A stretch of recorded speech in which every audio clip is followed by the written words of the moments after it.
বিসমিল্লাহির রহমানির রহিম। সুপ্রিয় একাদশ এবং দ্বাদশ শ্রেণীর ছাত্রছাত্রীবৃন্দ, আসসালামু আলাইকুম। আজ আমরা দ্বাদশ শ্রেণীর প্রথম ক্লাস নিচ্ছি। তবে দ্বাদশ শ্রেণীর পুরাতন সিলেবাস এবং একাদশ শ্রেণীর নতুন সিলেবাস অনুযায়ী একাদশ শ্রেণীতেও ব্যাকরণের কিছু অংশ যুক্ত আছে। তো আজকের যেই ক্লাসটা নেব এটা বাংলা উচ্চারণের নিয়ম। এটা একাদশ শ্রেণীর ছাত্রছাত্রীদের সিলেবাসভুক্ত। যেহেতু নতুন সিলেবাস, গল্প কবিতার পাশাপাশি কিছুটা ব্যাকরণের অংশও যুক্ত আছে। তো আজকে দ্বিতীয় বর্ষের ক্লাসের সঙ্গে সঙ্গে প্রথম বর্ষের ছাত্রছাত্রীরাও ক্লাসেরটা অংশগ্রহণ করবে, তোমরা দেখবে, কারণ এটা তোমাদের সঙ্গেও, তোমাদের সিলেবাসের সঙ্গেও যুক্ত আছে। তো আমরা আজকে বাংলা উচ্চারণের নিয়ম সম্পর্কে আলোচনা করি। বাংলা উচ্চারণের নিয়ম বলতে আমরা কথা বলার যে ভঙ্গি, সেটাকেই প্রক্রিয়া, কথা বলার প্রক্রিয়াটাকেই উচ্চারণ বলে। আর প্রমিত উচ্চারণ বলতে আমরা বুঝি যে স্বাভাবিক কথাবার্তায় আমাদের আঞ্চলিকতা মুক্ত কথাবার্তাকেই প্রমিত উচ্চারণ বলা হয়, উচ্চারণ বলা হয়। আর উচ্চারণের রীতি বলতে আমরা কি বুঝি? উচ্চারণের রীতি বলতে উচ্চারণের যে নিয়ম বা সূত্রের সমষ্টিকেই উচ্চারণের রীতি বলা হয়। তো আমরা চেষ্টা করব আঞ্চলিকতা মুক্ত উচ্চারণ করার চেষ্টা করব, কারণ এখানে আঞ্চলিকতা যদি যুক্ত হয় আমাদের সাধারণ কথাবার্তায়, তবে সেটা প্রমিত উচ্চারণ হয় না, প্রমিত উচ্চারণে ব্যাহত হয়। তাই আমরা চেষ্টা করব আঞ্চলিকতা মুক্ত উচ্চারণ শেখার চেষ্টা করব, শিখে আমরা সেভাবেই উচ্চারণ করার চেষ্টা করব। তবে আমরা অধ্বনির উচ্চারণ সম্পর্কে জানি। অধ্বনির উচ্চারণ কয়ভাবে হতে পারে? অধ্বনির উচ্চারণ সাধারণত তিনভাবে হয়। যেমন স্বাভাবিক উচ্চারণ, ও ধ্বনির মতো উচ্চারণ এবং হসন্ত ধ্বনির মতো উচ্চারণ। স্বাভাবিক উচ্চারণ বলতে যেমন অনেক, অনেক, অনেক, এখানে অটা স্বাভাবিকভাবেই উচ্চারণ হচ্ছে। কলা, অসীম, এভাবে আমাদের অধ্বনির মতোই উচ্চারণ হচ্ছে। আবার ও ধ্বনির মতো উচ্চারণ বলতে আমরা দেখি যেমন নদী, নদী উচ্চারণ করতে গেলে এখানে দন্তায়নের সঙ্গে ব্যঞ্জন বর্ণের সঙ্গে এটা ও ধ্বনি যুক্ত।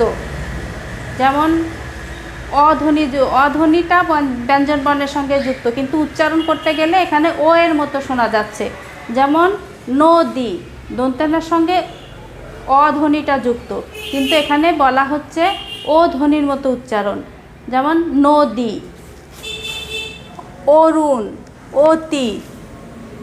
আবার হসন্ত ধ্বনির উচ্চারণ, হসন্ত ধ্বনির মতো চল, চলো, চল।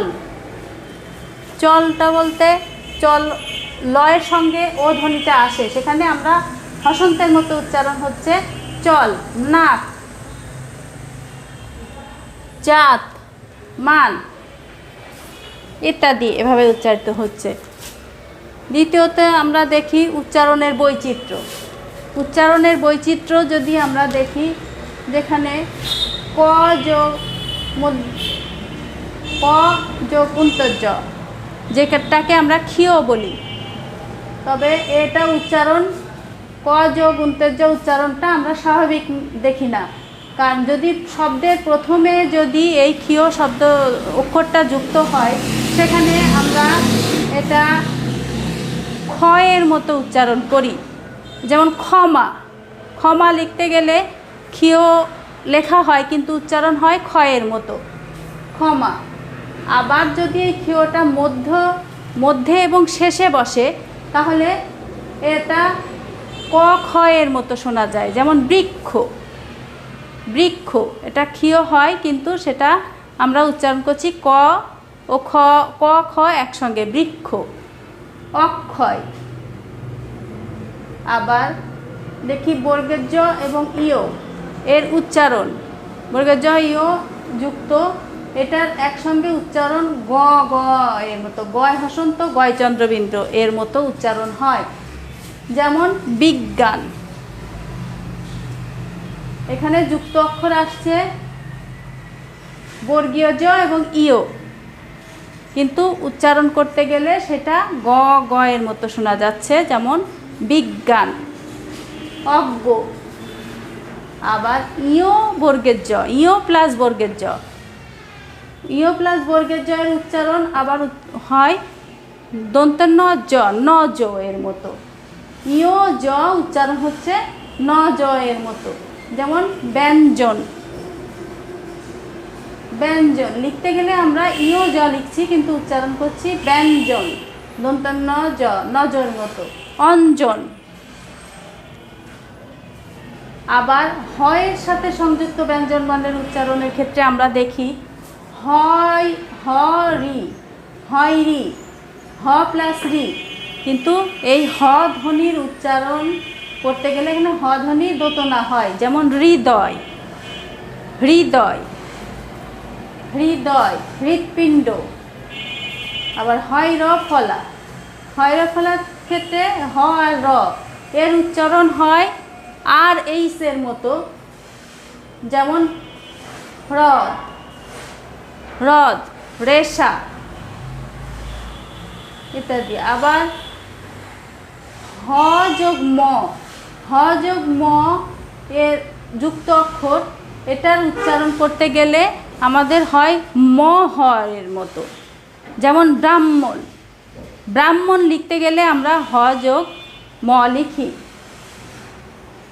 কিন্তু উচ্চারণ করছি ম হের মতো, মটা আগে উচ্চারিত হচ্ছে পরে হ, ব্রাহ্মণ। আবার হ যো হ আর ন, দন্তের ন, হ দন্তের ন, হ যোগ দন্তের ন এর উচ্চারণ ন হ, মানে নর উচ্চারণটা আগে আসছে, ন যোগ হ, ন হের মতো হচ্ছে।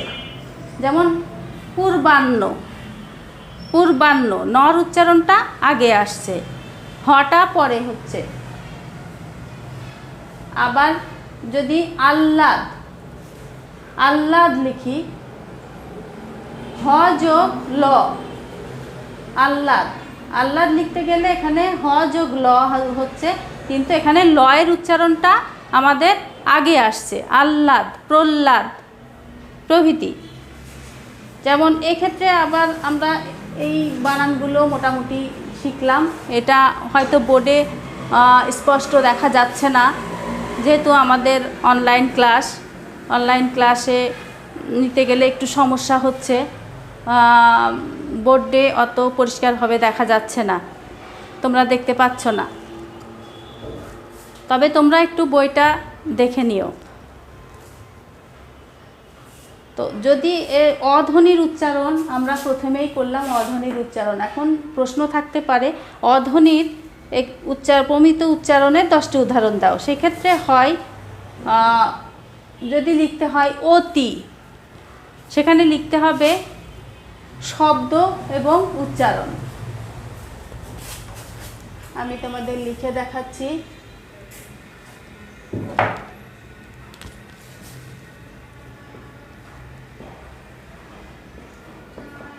অতি, এখানে শব্দটা হচ্ছে অতি আর উচ্চারণ হচ্ছে অতি,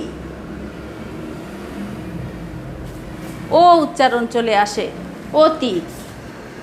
আবার অকারণ, অকারণ সেখানে হচ্ছে অকরুণ। এভাবে দেখা যায় যে উচ্চারণ, এই প্রশ্ন যদি এরকম আসে যে প্রমিত উচ্চারণের 10টি উদাহরণ দাও, তাহলে সেখানে তোমরা লিখবে শব্দ, প্রথমে শব্দটা লিখবে এবং উচ্চারণের ক্ষেত্রে আমরা কোন শব্দটা আগে উচ্চারিত হচ্ছে সেইভাবে লিখে দেখানোর চেষ্টা করবে তোমরা। আবার দেখা যায় যে তোমরা যদি শব্দ এবং উচ্চারণ আবার লেখো ঈশ্বর, ঈশ্বর, ঈশ্বর লিখতে গেলে লেখা হচ্ছে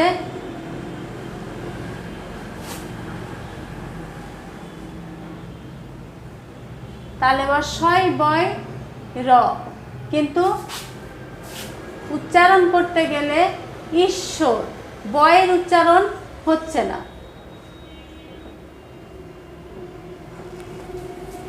ঈশ্বর তালেবস্য দুটা তালেবস্য হচ্ছে ঈশ্বর।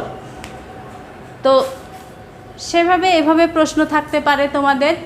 তোমরা এগুলো একটু বই দেখবে। আমি চেষ্টা করলাম তোমাদের বোর্ডে দেখানোর, কিন্তু বোর্ডে তত স্পষ্ট দেখা যাচ্ছে না। এটা আমাদের অনলাইন ক্লাসে একটু সমস্যা হচ্ছে তোমাদের বুঝতে, কিন্তু আমরা তো অপারগ, আমরা তো সামনাসামনি ক্লাস নিতে এখনও পাচ্ছি না, যেহেতু আমাদের এখনও আমরা কোভিড-19 থেকে মুক্ত হতে পারিনি। এখনও কতদিন এইভাবে আমাদের ক্লাস নিতে হবে জানি না, তবে আমরা চেষ্টা করব তোমাদের বোঝানোর জন্য। তোমরা সেই সাথে একটু বইটাও দেখবে। তো আজ এই পর্যন্তই থাক। সামনের ক্লাসে আমরা পরবর্তী অংশ নিয়ে আলোচনা করব। তো আমি চাইবো তোমরা এই সময়ে, এই করোনাকালীন সময়ে তোমরা ঘরে থাকবে এবং স্বাস্থ্যবিধি মেনে চলে ঘরে অবস্থান করবে, এবং বাইরে বেরোলেও স্বাস্থ্যবিধি মেনেই বাইরে বেরোবে, এবং তোমরা সুস্থ থাকো এই প্রত্যাশায়। আল্লাহ হাফেজ।